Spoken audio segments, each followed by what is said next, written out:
A pleasant day to everyone. This is teacher Crystal Iberbasa. So, how's your day? How have you been well?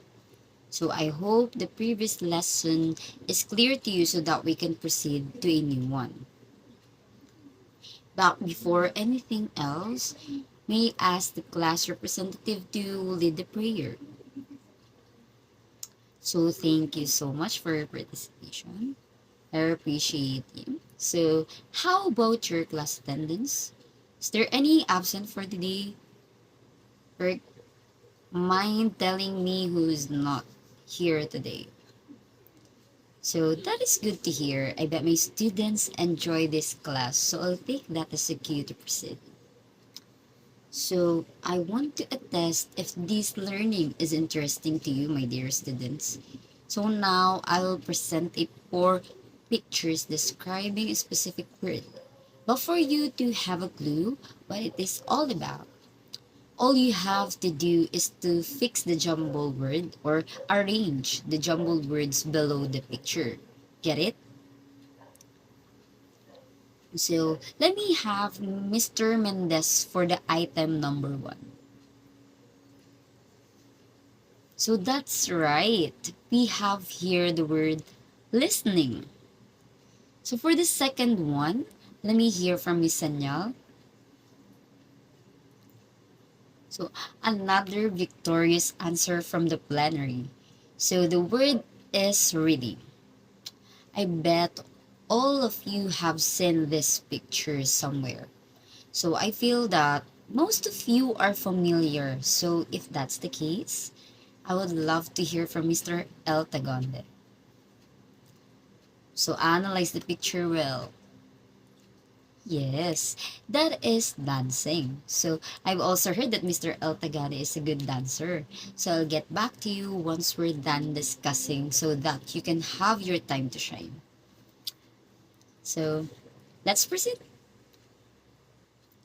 So, what do you observe with the ends of your answers or the words that describe the picture?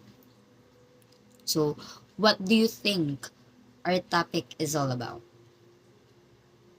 So, how do you describe the connection of the activity with the topic? So, did you perhaps remember something or even a chunk about or information about it?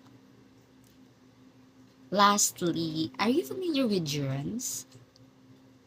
So, proceeding here, we have our objectives.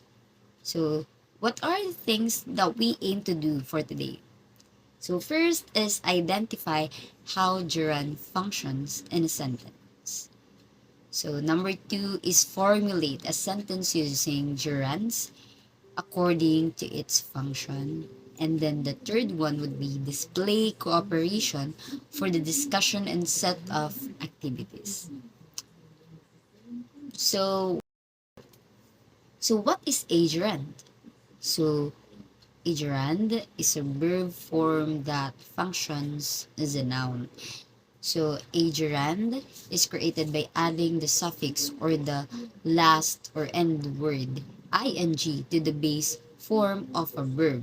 So, like all nouns, gerunds can be used as a subject, objects of verbs, object of preposition, or complement or complements. So meaning to say, a gerund is a form of the verb that ends in ing that is used as a noun. So as you may know, a verb is a word that refers to actions or states of being, and a noun is a word that we use to refer to people, places, things, and ideas. So a gerund is like a blend of verbs and nouns. So it looks like a verb, but it acts like a noun. So for example, the word swimming is an example of a gerund. So we can use the word swimming in a sentence as a noun to refer the act of moving in the water.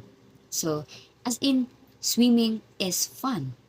So when used in sentences, gerunds are the third person singular nouns like he or such as he, she, and it. So Like all nouns, a gerund can function in one of four ways. So here is an example of each way using the gerund word watching. So first is the subject of the verb. So watching movies is always an experience. So watching is the subject of the verb is. So second is the object of a verb. I love watching movies. So watching is the direct object of the verb love. The third object of the preposition. So I spend the holidays blissfully by watching movies. So watching is the object of the preposition by. So a subject complement. So my holiday highlight was watching movies. So the word or the gerund watching is a subject complement, and it completes the linking verb was and renames the subject that makes it as a subject complement. So these are the list of gerunds that you may take note. So I'll enumerate some, okay? So you can turn any verb you want except a modal verb. So here is a list of gerund from a variety of verbs. The first one is singing, followed by meditating, cooking, being, having, dancing, philosophizing, philosophy.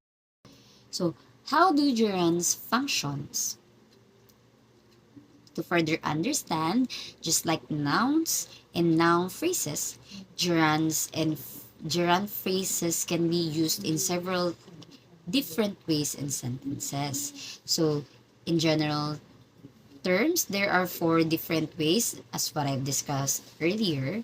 So, the subject complement, the direct object, and the object of the preposition.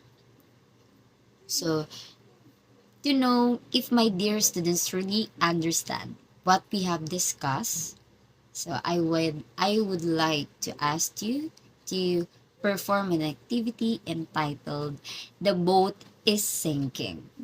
So but before that, is there any clarifications, questions? Tell me about it so that I can give you the right thing. If none, I will ask you to form at least four members to think of concrete situations where gerunds can be used. So it can be a series of dialogue, a song, spoken poetry, or even conversation. So do your best, okay? So proceeding to our assessment entitled Assessment. So I would like you to answer the following. There are given examples for each types, okay? So all you have to do is to make valuable sentences with gerunds according to its function. Understood? For our agreement, I want you I want you to cite a book, a blog, a post, or anything that is published source and identify or recognize the gerunds used in that material as well as its function. Okay? Get it? So, after all is said and done, for your reflection, do a reflective report on what you have learned and realized while listening to this discussion. So, thank you, my dear students. I hope you understand and get something from me, okay? So, I will get back to you for our next session. Thank you so much for listening.